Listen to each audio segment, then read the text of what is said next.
সামান্য একটু লবণ দিব, একটু হলুদ দিব,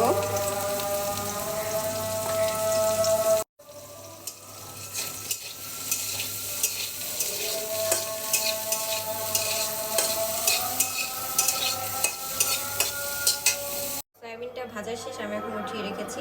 আর এখানে আমি তেল গরম করেছি, এখন আমি গাজরগুলো দিয়ে দিব, একটু কমাই দিব। হ্যাঁ, গাজরগুলো দিয়ে দিব, মরিচগুলো দিয়ে দিব, কারণ আমি একটু ঝাল ঝাল খাবো। পেঁয়াজটা দিয়ে দিচ্ছি,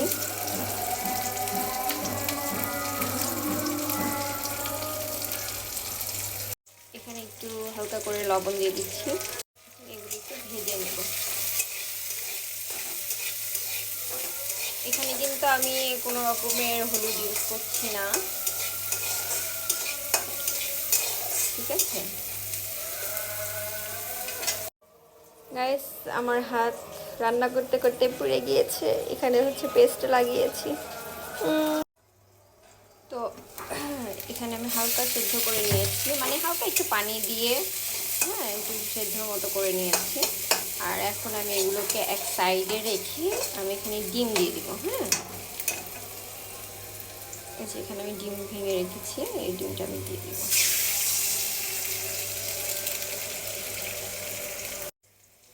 সাথে অল্প করে একটু লবণ ছিটাই দিব। হ্যাঁ, এটাকে এখন যেহেতু আমি ফ্রাইড রাইসের মতো বানাবো, সেহেতু এটা ভেঙে দিব। হ্যাঁ,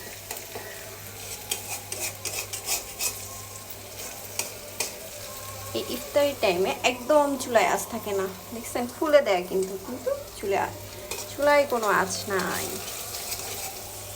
এখানে কিন্তু সয়া সস দিতে পারেন, তারপরে ওয়েস্টার সস দিতে পারেন, কিন্তু আমার কোনো সস নাই, তো আমি এখানে কোনো সস দিচ্ছি না।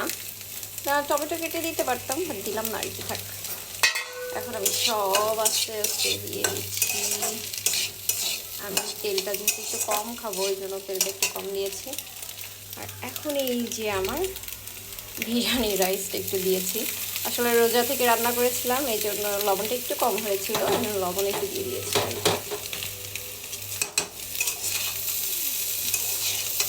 হ্যাঁ, যদি আপনারা একটু তেল দিতে চান তো দিতে পারেন, ওটা আমার দরকার নেই।